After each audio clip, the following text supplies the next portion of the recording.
Shadows twist where whispers grow. The edge of light begins to flow. A world unseen through fractured glass, where futures meet the echoes past. Step closer now, the veil is thin. A riddle starts where dreams begin. The experimental medium calls your name. Nothing here will be the same. Welcome to the Experimental Medium podcast. Hello, great to be here. Today we're looking into a really unique historical text. It's fascinating because it combines things like spiritual development, mediumship. And terrestrial magnetism, of all things. It's quite a mix. Exactly. The book is Development of Mediumship by Terrestrial Magnetism, written by Abby A. Judson, and it came out way back in 1891. Right, and it offers this very, very specific, almost experimental method for, well, developing mediumship using the Earth's magnetic field. The core idea, as Judson presents it, is that we humans are, made up of three parts: the physical body, a spiritual body, and the soul. And crucially, while we're living here on Earth, this text says we're constantly influenced by the planet's magnetism, like inescapably. So the whole point of the book is to lay out a method, a series of steps. A very precise method, yeah, to develop that spiritual body, harmonize it with these magnetic currents from the Earth, and by doing that become, well, better mediums, more open to spirit influence. Okay, so that's our mission for this session. To walk you through this specific source, we want to pull out the key ideas, the actual techniques she describes. And also touch on who was involved, the people practicing this, including Abby Judson herself, and the spirits she claimed were communicating. It starts by setting up this whole worldview, doesn't it? The Earth as a giant magnet. Exactly. A great magnet, positive pole at the north, negative at the south, generating these currents, constantly trying to find balance, equilibrium. And we humans, we're just smaller versions of that. Far smaller magnets, that's the phrase used. We generate our own currents through just moving around, living our lives. Which brings us to the problem the book is trying to solve. What happens when we're out of sync? Disharmony. That's the key word. If you're not in harmony with the Earth's currents, the text claims you feel out of sorts, irritable, nervous. Not just feeling bad, but it actually links it to physical illness. Directly. It goes so far as to say this state can lead to symptoms of disease. It explicitly states, disease is originally the result of a want of harmony with the magnetic currents of the Earth. Wow, that's a strong claim. And it adds a social angle, too. Being in disharmony makes other people uncomfortable around you, and if you get a few disharmonious people together, well, strife happens. So, physical discomfort, emotional friction, it all comes down to being magnetically misaligned with the planet, according to this view. Pretty much. Yeah. And conversely, being in harmony means feeling comfortable. The text says you're good because it is easy to be good when one feels well. Health and ease are just the natural state of alignment. Okay, so if disharmony is the problem, the solution is this 5-step magnetic process Judson details. Exactly. It's presented as this practical technique to become more magnetic, develop that spirit body, get in sync with the Earth currents. And the ultimate goal is connection. Connection with good spirit influences, that's emphasized. It's about becoming accessible to positive spiritual guidance. And it's framed almost pragmatically, isn't it? Like just living according to natural laws. Yeah, living as advantageously as possible by living in accordance with Earth's laws. It's like a natural science of spiritual development. So let's get into the steps. Step 1 is called becoming negative. Right. Also called unwrapping or throwing off. And the purpose is? Basically cleansing. Freeing yourself from any built-up inharmonious magnetism, whether it's from your own worries, anxieties, or stuff you've picked up from other people. Shedding energetic baggage, you could say. And the instructions are really specific, mentally and physically. Very specific. Mentally, you actively throw off every care and anxiety. Really try to find a negative frame of mind, meaning receptive perhaps. Physically, you start facing north. The positive pole in the system? Right. Then you turn round and round to the left a few times slowly. To the left. Why left specifically? The text says revolving left is for throwing off your current magnetic state. And as you turn, You do these hand and arm motions reaching up and out, then drawing toward yourself, palms open, facing outwards, like physically pushing away and releasing. And it says exactly how many times. Uh-huh. Slowly around 3½ times. And you should end up facing south, Which sets you up perfectly for step 2. which is receiving the currents. Okay, so you finished step 1 facing south, the negative pole. You just stay there. You stay facing south. The idea is that facing the negative pole makes it easier to assimilate the magnetic currents. And the posture for this receiving phase. Stand quietly, arms stretched out towards the south, fingers slightly apart, each finger acting as a conductor, apparently. Heels touching, weight mostly on the balls of your feet, eyes closed to be more passive, and head slightly drooped to devitalize ourselves. Devitalize. What does that mean here? Just relax. It seems to mean achieving a state of passive receptivity, letting go of active will. The text claims in this state you become like horseshoe magnets, one hand positive, the other negative, drawing in those currents. And the mental state? Just receive. Neither assist nor resist. Be completely open. Does it describe what that feels like? It mentions some might feel tingling or even go under control. But Abby Judson herself is quite candid. She says she didn't feel distinct currents for several months. So persistence is key. Absolutely. She kept at it and eventually felt something she recognized from a magnetic belt she'd used. It really underscores that this takes consistent effort. And this receiving step is directly linked to spirit communication. Yes. The idea is, once you're harmonized and receptive, you become accessible to high spirit influence. The text claims that advanced spirits are also in harmony with these magnetic forces. So it's like tuning into their frequency? Kind of. It even says these currents sway the vast spirit world, and some spirits apparently claim the spirit body itself is made of magnetism. Wow, and there's that quote. From Martin B. Anderson, reportedly speaking from the spirit world. The true Holy Spirit is pure, unadulterated magnetism. It elevates magnetism to, well, a fundamental spiritual principle in their system. Okay, so you've cleansed, you've received. Step 3, the invocation. Right. Now, after receiving facing south, you turn again. But this time you turn to the right to face north again. Ah, so direction matters. Left for throwing off, right for keeping or receiving more. Exactly. The text is very clear.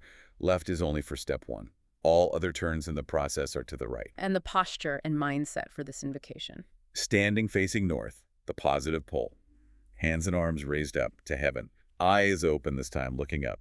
Mentally, you focus on the infinite life of the universe, your connection to it, feeling no fear, just joy rejoicing. And there's a specific set of words? There is. You say it while turning slowly once to the right. In the name of infinite life in which I live and move and have my being, I beseech all good, pure, true, and loving influences to come to me at this time. Can you vary the words? Yeah, it mentions you can use God or good instead of infinite life, depending on your preference. The key thing isn't the exact words, but the feeling behind them. The mental state is critical here then. Absolutely crucial. You have to feel it, cast away doubt and fear. The text claims doing this sincerely puts you each time in perfect rapport with the spirit world. It even includes a quote from Cora Richmond about aspiration leading to prayer, leading to adoration, really emphasizing focused intent. Okay. After the invocation, still facing north, we get to step 4. Centralizing ourselves. Sounds like gathering things in. It is, exactly. You start facing north from the end of the invocation turn.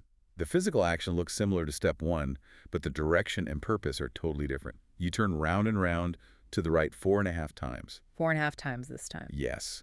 And you make the same hand and arm movements as in step 1, reaching out and drawing in. But turning right. That's the key physical difference. Right. But the mental difference is huge. You're not throwing off anymore. Yeah. Now you're consciously holding the magnetism and the spiritual aid you've invoked and received. You're ensphering yourself, developing our own selfhood, polarizing yourself. So it's about taking ownership of the energy. Taking full and conscious control, yes. Yeah. While still remembering you're part of that infinite life. The goal is to become the center of a magnetic sphere around yourself, a protective field that nothing uncongenial can penetrate. Building your own little energy bubble. A polarized, intentional one, yeah. Which leads to the final step, step 5, locking up. Okay, where are you facing now? After turning right 4½ times in step 4, you end up facing south again. And the action for locking up? It's a hand pass. You pass the fingertips of your positive hand across the palm of your negative hand without touching 2 or 3 times. Then you reverse it negative fingertips over the positive palm, same way, and you do that whole sequence twice through. A specific pass, no actual contact. What's the point? It's described as an energetic lock. To lock up, closely and carefully, the positive strength attained. Basically sealing in the good stuff and keeping yourself protected from outside desultory and contradictory currents and influences. Does it say how to know which hand is positive? It gives a simple tip. Mm. The warmer hand is usually positive. It also throws in some other observations, like the negative side of the body being more prone to illness or the back being negative, which is why spirit touches are often felt there. Interesting side notes. And it even gets into practical advice about sleeping, like changing sides of the bed if you share, or ideally sleeping alone, all to maintain magnetic balance. It weaves it all together. But throughout this, the text keeps coming back to the mind's role, right? The physical steps aren't enough. Not even close. It states very clearly there's little, if any, benefit from just doing the movements without the corresponding mental act.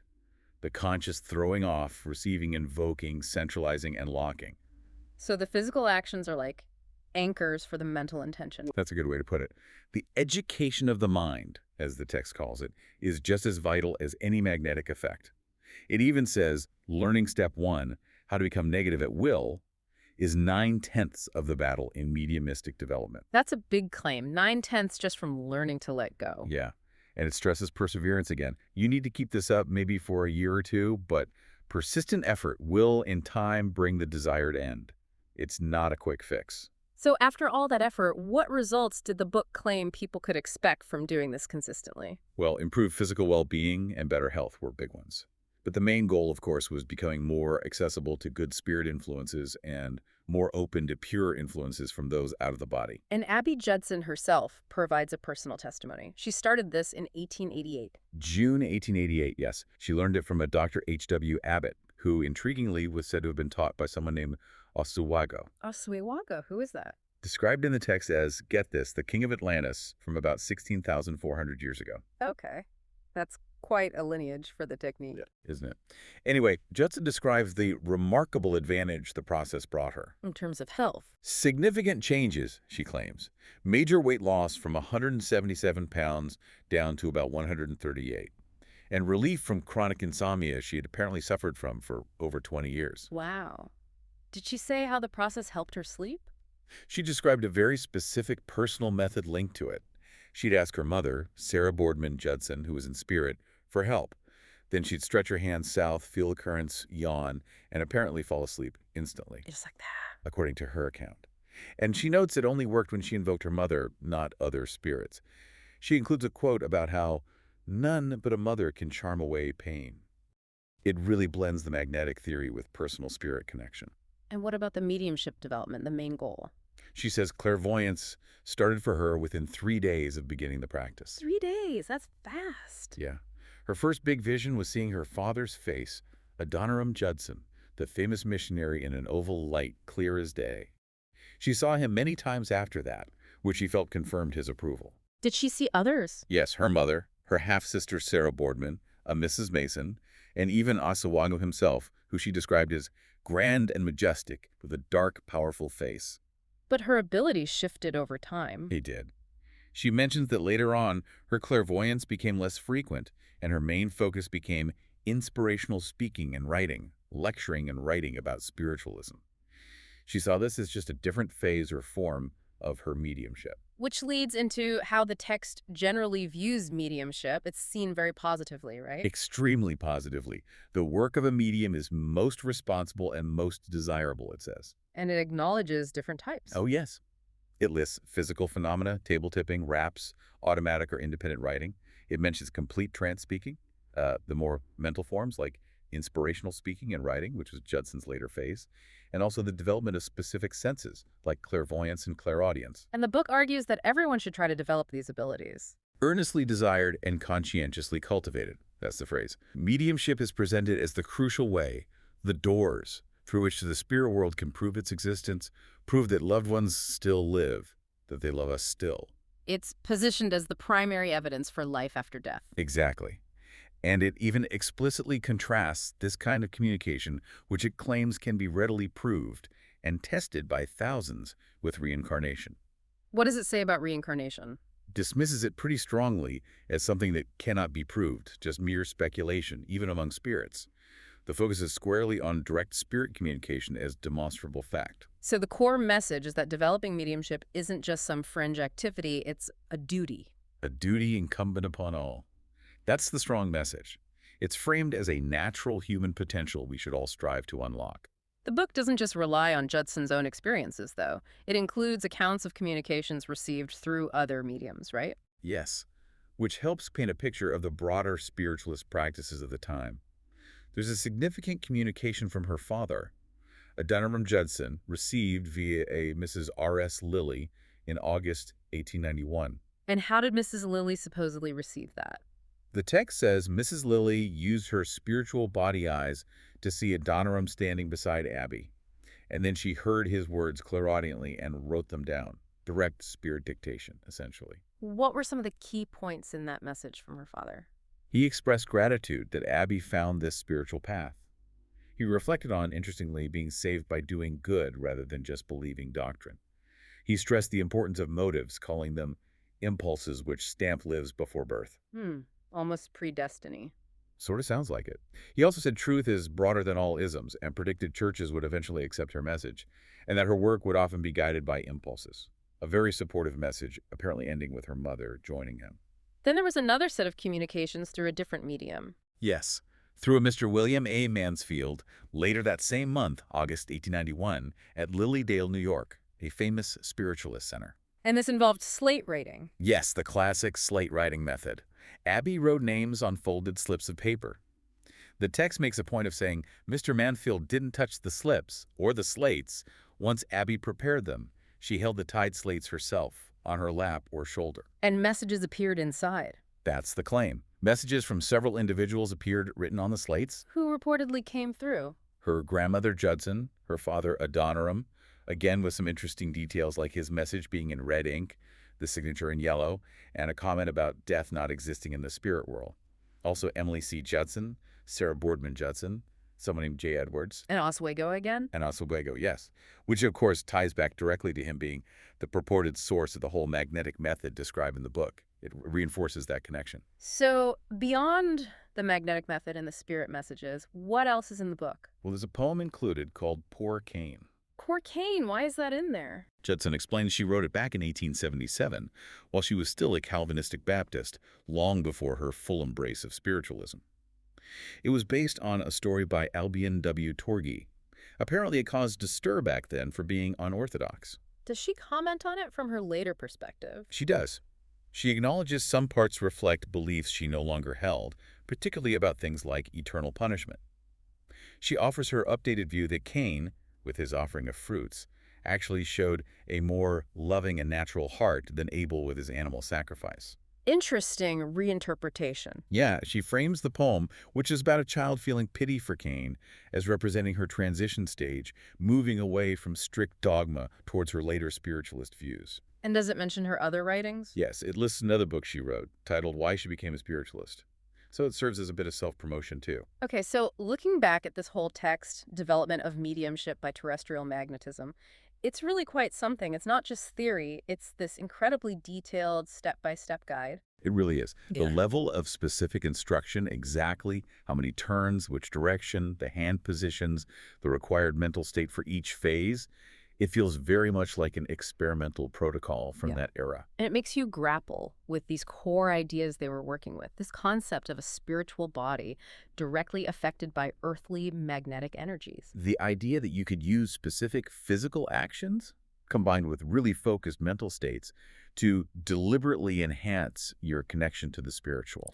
And this deep conviction that developing mediumship wasn't just possible, but a vital, even necessary way to communicate with the spirit world and prove its reality. It's a whole system, really. A unique system built entirely around this principle of terrestrial magnetism is the key. So maybe a final thought for you to consider, based on this very specific source.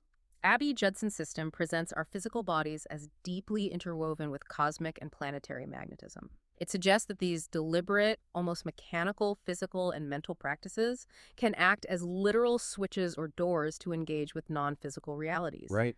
What does thinking about such a structured, almost mechanistic approach to spiritual connection make you wonder about the boundary or the relationship between the physical world we can measure and touch and the unseen worlds that spiritual traditions describe? It definitely makes you ponder where one ends and the other begins, or if they're even separate at all in that kind of view. A lot to think about. Indeed. Thank you for joining us for this exploration on the Experimental Medium podcast.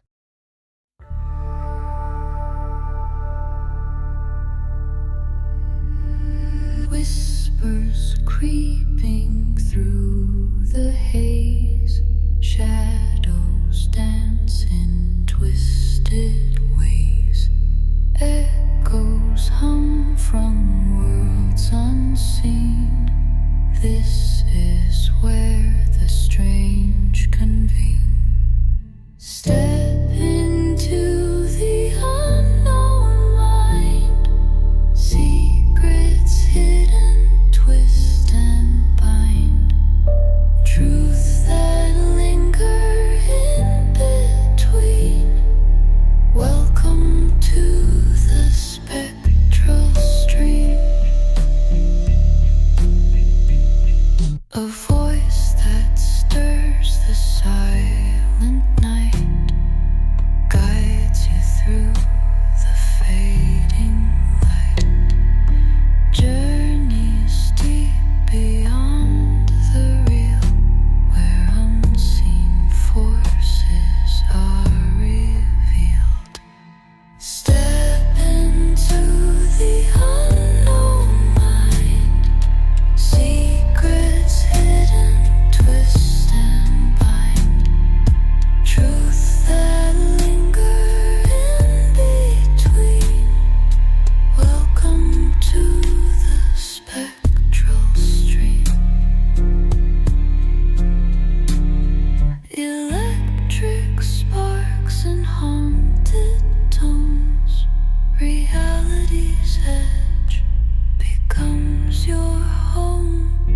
Questions rise like fragile smoke, the uncharted realms silently spoke.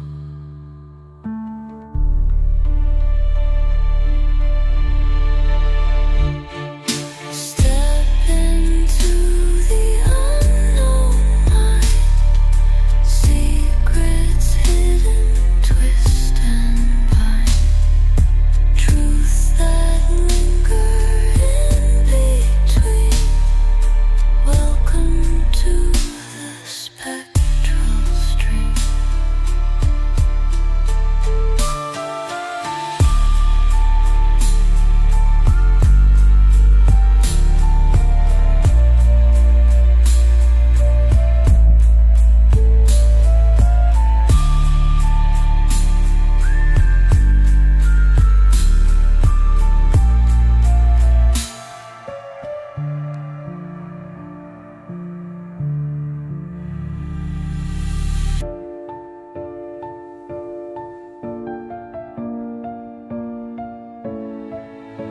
Electric sparks and haunted tones, reality's edge becomes your home. Questions rise like fragile smoke, the uncharted realms silent